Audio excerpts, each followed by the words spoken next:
सर्वप्रथम सर्व स्पर्धा परीक्षांची तयारी करणाऱ्या सर्व विद्यार्थ्यांचे मनपूर्वक हार्दिक अभिनंदन व त्याचप्रमाणे आपणाला सदरील परीक्षेमध्ये भरघोस यश मिळो हीच अपेक्षा।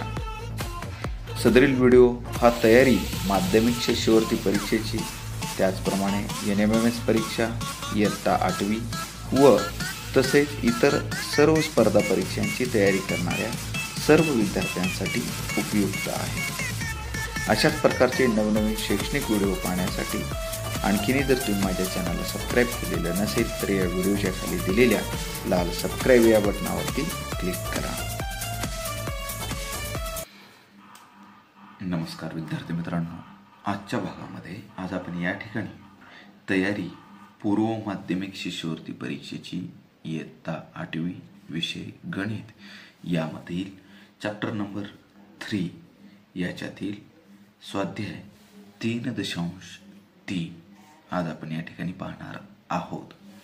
तर या अगोदरचे जर व्हिडिओ आपण या ठिकाणी पाहिलेले नसतील तर या व्हिडिओची लिंक डिस्क्रिप्शन बॉक्समध्ये दिलेली आहे, त्या ठिकाणी जाऊन सुद्धा आपण हे व्हिडिओ पाहू शकता। चला तर मग विद्यार्थी मित्रांनो, स्वाध्याय 3.3 मधील प्रश्न क्रमांक 1 आपण या ठिकाणी पाहणार आहोत। यामध्ये 21 ते 30 पर्यंतच्या मूळ संख्यांची बेरीज व संयुक्त संख्यांची बेरीज यांमधील फरकास पुढीलपैकी कोणत्या संख्येने निशेष भाग जातो असे या ठिकाणी विचारलेला आहे। आणि सदरील प्रश्न हा 2017च्या शिष्यवृत्ती परीक्षेमध्ये सुद्धा विचारण्यात आलेला आहे। प्रश्न परत एक वेळेस आपण व्यवस्थित समजून घेऊया। 21 ते 30 पर्यंतच्या मूळ संख्यांची बेरीज व संयुक्त संख्यांची बेरीज यांमधील फरकास पुढीलपैकी कोणत्या संख्येने निशेष भाग जातो असे या ठिकाणी विचारलेलं आहे। तर यामध्ये जे काही पर्याय दिलेले आहेत ते पर्याय आहेत 3, 7, 151 व 17 आणि खाल्ले जे काही ऑप्शन्स आहेत पहा, अ व ब ने निशेष भाग जातो म्हणजे 3 ने व 7 ने निशेष भाग जातो। 2 फक्त ब ने निशेष भाग जातो म्हणजे 7 ने निशेष भाग जातो। पर्याय क्रमांक 3 फक्त क ने निशेष भाग जातो म्हणजे फक्त 151 नेच निशेष भाग जातो। आणि पर्याय क्रमांक 4 फक्त ड ने भाग जातो म्हणजे 17 ने निशेष भाग जातो असं या ठिकाणी सांगण्यात आलेलं आहे। यामध्ये आपल्याला काय करावं लागेल पहा की सुरुवातीला 21 ते 30 मध्ये ज्या मूळ संख्या आहेत त्या मूळ संख्यांची आपल्याला बेरीज करावी लागेल। तर आपण पाहूया 21 ते 30 पर्यंत कोणकोणत्या मूळ संख्या आहेत। तर 21 ते 30 मध्ये 23 आणि 29 या दोनच मूळ संख्या आहेत पहा।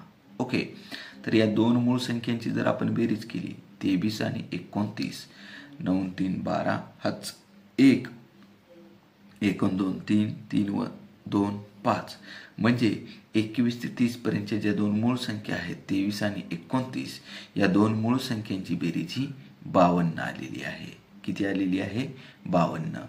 आणि त्याचप्रमाणे या ठिकाणी 21 ते 30 पर्यंतच्या ज्या संख्या आहेत, ओके, 21 ते 30 पर्यंतच्या ज्या संख्या आहेत त्या सर्व संख्यांची बेरीज ही 255 येते। 255 येते। ओके, आपण पाहिलेलं आहे की क्रमालगत संख्यांची बेरीज कशा पद्धतीने करायची असते। ओके, जर पाहिलेलं नसेल तर त्या संबंधी सुद्धा आपण एक व्हिडिओ तयार केलेला आहे, कशा पद्धतीने आपण हे बेरीज या ठिकाणी करू शकतो तर ते तुम्ही पाहू शकता। ओके, तर 21 ते 30 पर्यंतच्या सर्व संख्यांची बेरीज किती आहे? 255 आहे। त्याचप्रमाणे 21 ते 30 पर्यंतच्या संयुक्त संख्यांची बेरीज पहा, 21 ते 30 पर्यंतच्या संयुक्त संख्यांची बेरीज म्हणजे ज्या मूळ संख्या आहेत त्या मूळ संख्या सोडून ज्या काही संख्या राहिलेल्या असतील त्या सर्व संख्या कोणत्या असतील? संयुक्त संख्या असतील। म्हणजे कोणकोणत्या संख्या असणार आहेत? 21 असेल, 22 असेल, 24, 25, 26, 27, 28, त्यानंतर 30 या ज्या संख्या आहेत या सर्व संख्या काय आहेत, संयुक्त संख्या आहेत. ओके, आणि या संयुक्त संख्यांची बेरीज किती येणार आहे, तर याच्यामध्ये जे मूळ संख्या आहे त्या मूळ संख्यांची बेरीज वगळून त्यांची बेरीज येणार आहे. म्हणून आपण काय केलेलं आहे पहा, की 21 ते 30 पर्यंतच्या संयुक्त संख्यांची बेरीज ही 255, म्हणजे 30 पर्यंतच्या सर्व संख्यांची बेरीज 255 आहे आणि मूळ संख्यांची बेरीज 52 आहे. म्हणून काय केलं, 255 वजा 52. ओके, 255 वजा 52, तर ती वजाबाकी काय येणार आहे, 203 आलेली असणार आहे. वजाबाकी 203 आलेली असेल. आणि त्याच्या पुढे जर आपण विचार केला तर काय करावं लागेल आपल्याला पहा, की 21 ते 30 पर्यंतच्या मूळ संख्यांची बेरीज आणि संयुक्त संख्यांची बेरीज यांच्यातील फरक आपल्याला विचारलेला आहे. ओके, तर मूळ संख्यांची बेरीज आलेली होती 52, संयुक्त संख्यांची बेरीज आलेली आहे 203. म्हणजे परत आपल्याला या ठिकाणी वजाबाकी करावी लागेल. डबल 52 वजा काय केलेला आहे, तर त्या मूळ संख्यांची बेरीज आणि संयुक्त संख्यांची बेरीज यांच्यातील फरक असा विचारलेला आहे. फरक म्हटल्यानंतर आपल्याला वजाबाकी हीच क्रिया करावी लागते. म्हणजेच 203 वजा 52, 203 वजा 52 केल्याच्या नंतर उत्तर आपलं 151 येणार आहे. उत्तर 151 येईल. आणि 151 ही एक मूळ संख्या आहे. 151 एक मूळ संख्या आहे. म्हणजे 151 जर मूळ संख्या असेल तर 151ला 1ने व त्याच संख्येने निशेष भाग जातो. ओके, म्हणजे 151ला 151नेच निशेष भाग जाणार आहे. 151नेच निशेष भाग जाणार आहे. आणि दिलेल्या पर्यायांमध्ये जर आपण या ठिकाणी पाहिलं तर क नंबरला 151 असं दिलेलं आहे. म्हणजेच 151ला फक्त 151नेच निशेष भाग जाईल. म्हणजेच या ठिकाणी पर्याय क्रमांक 3 फक्त क ने भाग जातो. फक्त क ने भाग जातो. म्हणून या ठिकाणी पर्याय क्रमांक 3 हे उत्तर या ठिकाणी बरोबर असणार आहे. यानंतरचा पुढील प्रश्न, प्रश्न क्रमांक 2. यामध्ये पहा, 2x अधिक 3 ही विषम संख्या आहे, तर त्यापुढील क्रमाने येणारी तिसरी विषम संख्या कोणती? पहा, अतिशय सोपा प्रश्न आहे. थोडंसं व्यवस्थित आपल्याला या ठिकाणी समजून घ्यायचं आहे. एक विषम संख्या सांगितलेली आहे, मग ती कोणती असेल? आपल्याला ही विषम संख्या कोणती सांगितलेली आहे? 2x अधिक 3. ओके, दिलेली संख्या विषम संख्याच आहे आणि त्याच्या पुढची क्रमाने येणारी तिसरी विषम संख्या असं आपल्याला विचारलेली आहे. ओके, मग अशा वेळेस आपल्याला काय करावं लागेल पहा, की कोणत्याही दोन क्रमालगत विषम संख्यांमध्ये 2चा फरक असतो. त्यामुळे आपल्याला काय करावं लागतं, की तिसरी विषम संख्या विचारलेली आहे. म्हणजेच काय करावं लागेल आपल्याला, 3 गुणिले 2, म्हणजे जे विषम संख्या दिलेली आहे आपल्याला त्याच्यामध्ये 3ची दुप्पट म्हणजे 3 गुणिले 2 बरोबर 6 त्याच्यामध्ये मिळवावे लागतील. म्हणजे जी विषम संख्या दिलेली आहे त्याच्यामध्ये 6 मिळवावे लागतील. समजा आपल्याला क्रमालगत येणारी तिसरीच्या ऐवजी चौथी विषम संख्या विचारली असती तर आपण काय केलं असतं, 4 गुणिले 2 किती, 8. म्हणजे जी काही दिलेली विषम संख्या आहे त्याच्यामध्ये 8 मिळवावे लागले असते. ओके, परंतु आपल्याला या ठिकाणी तिसरी विषम संख्या विचारलेली आहे. म्हणजेच या ठिकाणी 3 गुणिले 2 बरोबर 6 आपल्याला त्या विषम संख्येमध्ये मिळवावं लागेल. म्हणजेच 2x अधिक 3 अधिक 6, म्हणजे या ठिकाणी बेरीज कोणाची होईल, 3 आणि 6ची बेरीज होईल. 3 अधिक 6 बरोबर 9. म्हणजेच या ठिकाणी 2x अधिक 9 ही काय असणार आहे, तिसरी विषम संख्या असणार आहे. तर या ठिकाणी आपण पाहू शकतोय 2x अधिक 3 ही विषम संख्या आहे. त्यापुढील क्रमाने येणारी तिसरी विषम संख्या बरोबर काय केलेलं आहे पहा, 2x अधिक 3 अधिक 3 गुणिले 2, 3 गुणिले 2 6 होईल. म्हणजे 2x अधिक 3 अधिक 6 तर 3 व 6 यांची बेरीज करावी लागेल. तर 3 आणि 6 ची बेरीज येते 9, 2 1 9. म्हणून या ठिकाणी पर्याय क्रमांक 4 हे उत्तर या ठिकाणी बरोबर आलेलं असणार आहे. पर्याय क्रमांक 4. यानंतर पुढील प्रश्न क्रमांक 3. पुढीलपैकी कोणत्या संख्येची जोडी ही जोडमूळ संख्येची नाही? ओके, मग आता पुढील पैकी असं म्हटलेलं आहे, मग आपल्याला काय करावं लागेल? या ठिकाणी जे काही दिलेले पर्याय आहेत ते पर्याय आपल्याला या ठिकाणी पाहावे लागतील. ओके, परंतु आपल्याला सर्वात अगोदर ही जी जोडमूळ संख्यांची जोडी आहे, ओके, तर हे जोडमूळ संख्या नेमकं म्हणतो कशाला हे आपल्याला पाहणं गरजेचं आहे. 2चा फरक असणाऱ्या मूळ संख्यांच्या जोडीला जोडमूळ संख्या असे म्हणतात. ओके, काय सांगितलेलं आहे? 2चा फरक असणाऱ्या मूळ संख्यांच्या जोडीला, ओके, मूळ संख्यांच्या जोडीला जोडमूळ संख्या असे म्हणतात. आणि या ठिकाणी काय सांगितलेलं आहे? जोडमूळ संख्येची जोडी नाही असं म्हटलेलं आहे. पहा, नाही. प्रश्न आपल्याला व्यवस्थित वाचावा लागेल. ओके, आता ज्या मूळ संख्या आहेत त्या मूळ संख्यांमध्ये कितीचा फरक असला पाहिजे म्हणून सांगितलेला आहे? 2चा फरक असला पाहिजे. आता दिलेला पहिला पर्याय आपण या ठिकाणी पाहूया. ओके, तर पहिला पर्याय दिलेला आहे 7 व 11. 7 व 11. तर आपल्याला माहिती आहे 7 आणि 11 या दोन्ही, 7 ही एक मूळ संख्या आहे, 11 पण मूळ संख्या आहे. आणि त्यांच्यामधला जर आपण फरक पाहिला तर 11 वजा 7, 11 वजा 7 बरोबर येतं 4. ओके, म्हणजे 7 व 11 या मूळ संख्यांमध्ये कितीचा फरक आलेला आहे? 4चा फरक आलेला आहे. ओके, म्हणून आपल्याला या ठिकाणी काय सांगता येईल? 7 व 11 ही जोडमूळ संख्यांची जोडी नाही. 7 व 11 ही जोडमूळ संख्यांची जोडी आहे का? तर नाही. तर सुरुवातीलाच आपल्याला उत्तर या ठिकाणी भेटलेलं आहे. पहा, ओके, म्हणजे पुढचे पर्याय पाहायची आवश्यकता आहे का आपणाला? नाही. ओके, म्हणून या ठिकाणी दिलेल्या पर्यायांपैकी पर्याय क्रमांक 1 हे उत्तर या ठिकाणी बरोबर असणार आहे. पर्याय क्रमांक 1. यानंतरचा पुढील प्रश्न क्रमांक 4. पुढीलपैकी असत्य विधान कोणते? ओके, पुढीलपैकी असत्य विधान कोणते? तर आता एक एक पर्याय आपल्याला या ठिकाणी पाहावं लागेल. ओके, पहिला पर्याय दिलेला आहे 2 समसंख्यांची बेरीज ही समसंख्या असते. काय सांगितलेलं आहे? 2 समसंख्यांची बेरीज ही समसंख्या असते. तर आपल्याला उदाहरणादाखल एक उदाहरण या ठिकाणी घ्यावं लागेल. उदाहरणामध्ये आपण 4 व 6 या दोन्ही संख्या कशा आहेत? समसंख्या आहेत. आणि 4 अधिक 6 जर केलं तर त्यांची बेरीज येते 10. म्हणजे समसंख्या अधिक समसंख्या बरोबर समसंख्याच येत आहे.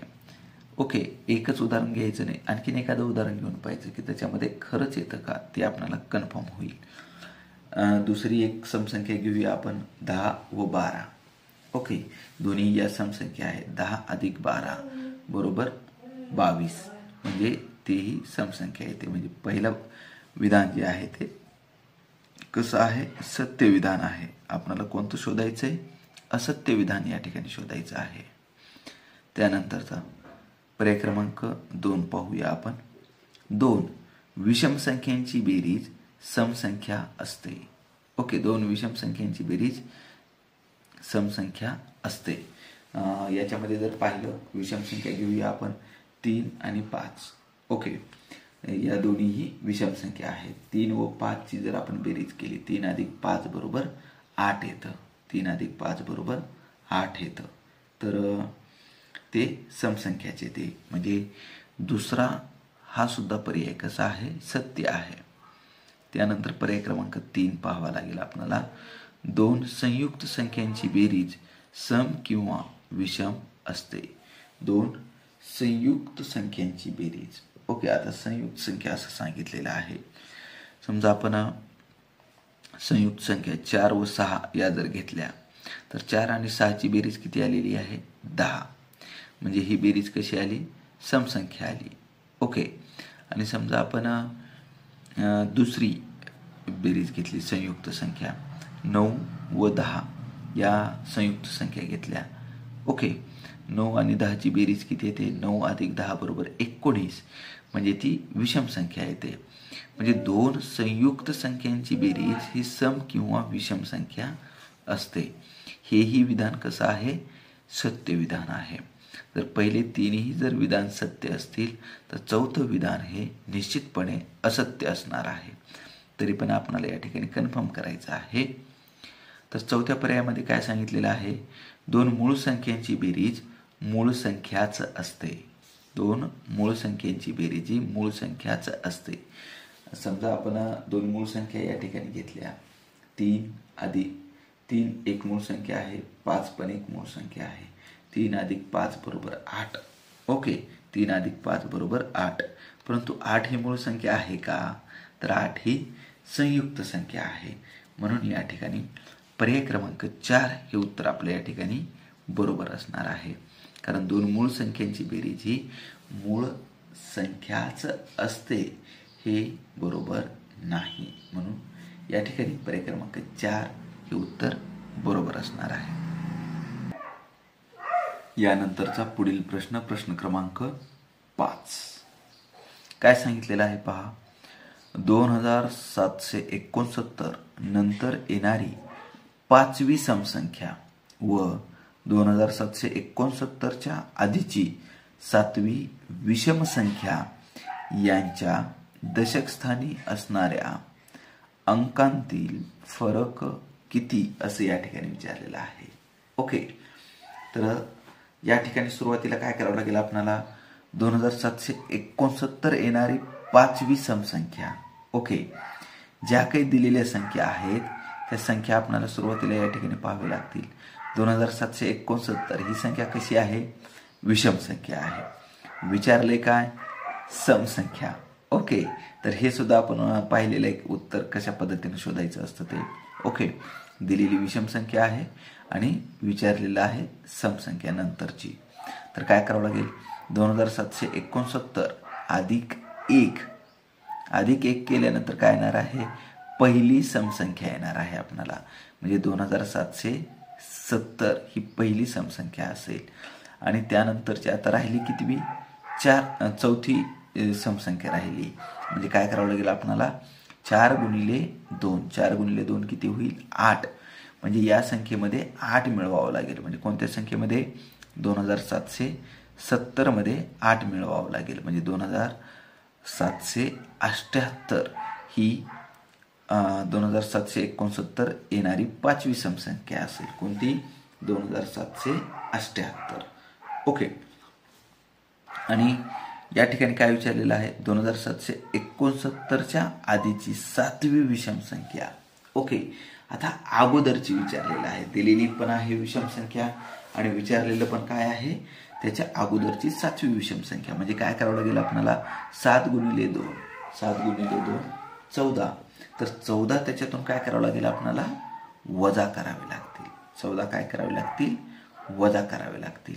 म्हणून आपल्याला या ठिकाणी काय करावं लागेल की 2769 वजा 14 जर केलं तर उत्तर काय येणार आहे आपलं पहा, 2754 हे उत्तर या ठिकाणी येईल. आणि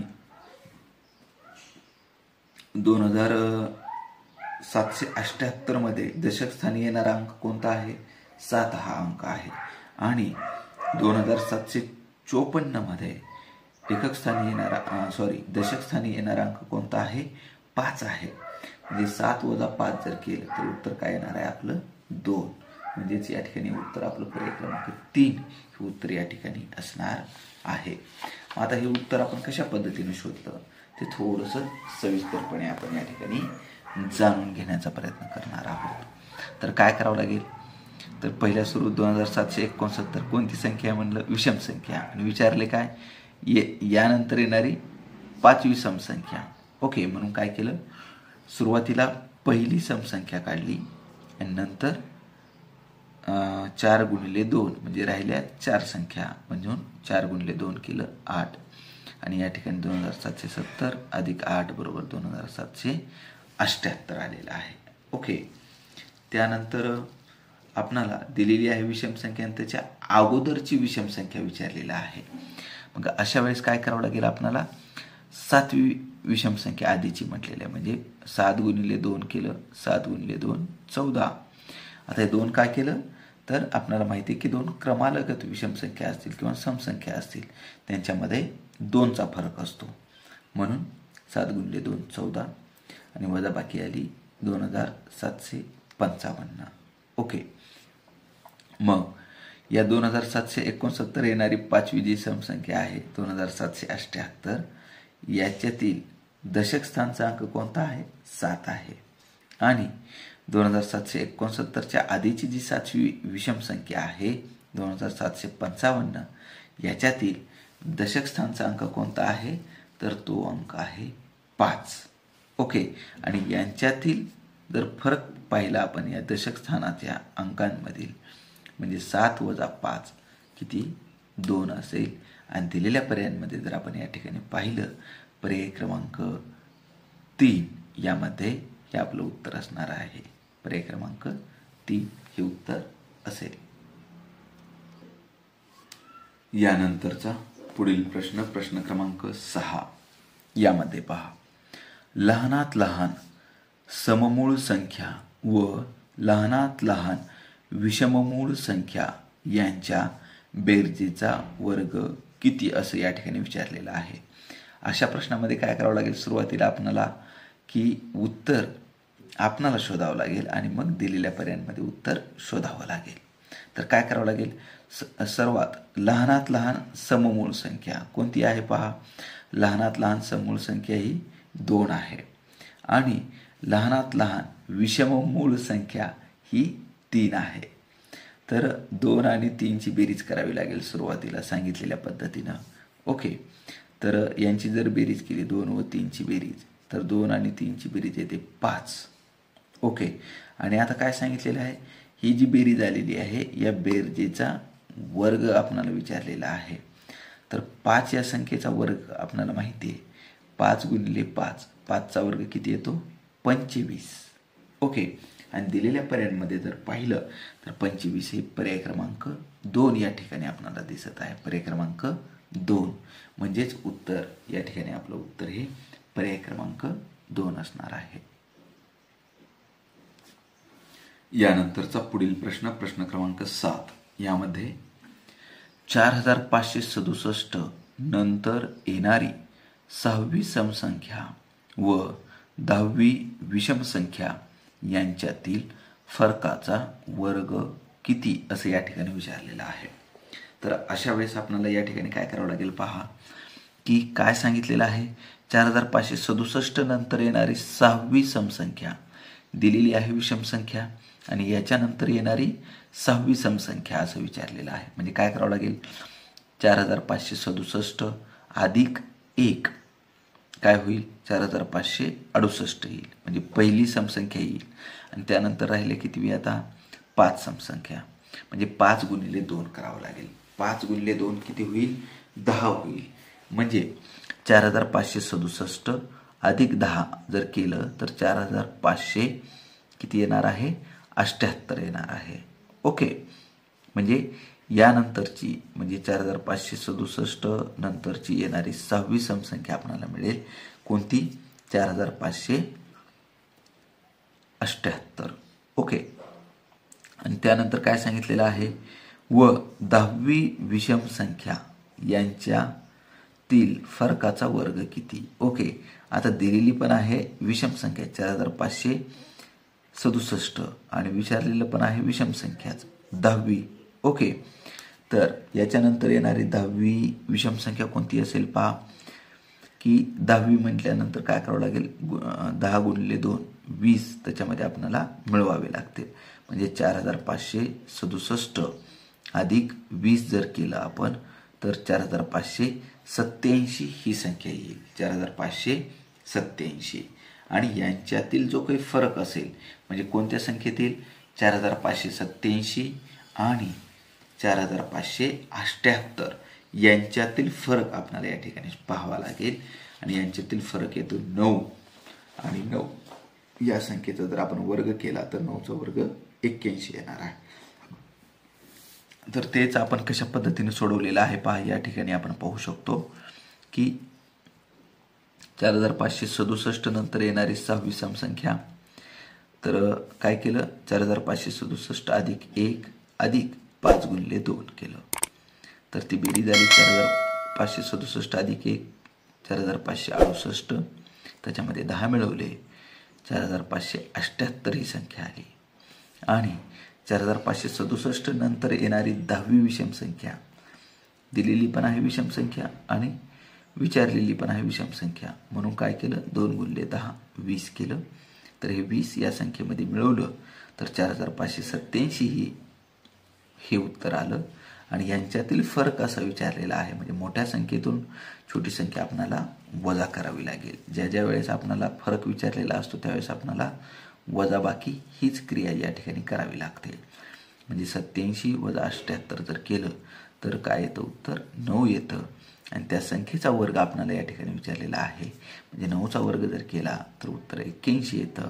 आणि दिलेल्या पर्यायांमध्ये 81 हे पर्याय क्रमांक 3 या ठिकाणी आपल्याला मिळेल. म्हणजेच उत्तर आपलं पर्याय क्रमांक 3 हे उत्तर या ठिकाणी बरोबर असणार आहे. पर्याय क्रमांक 3.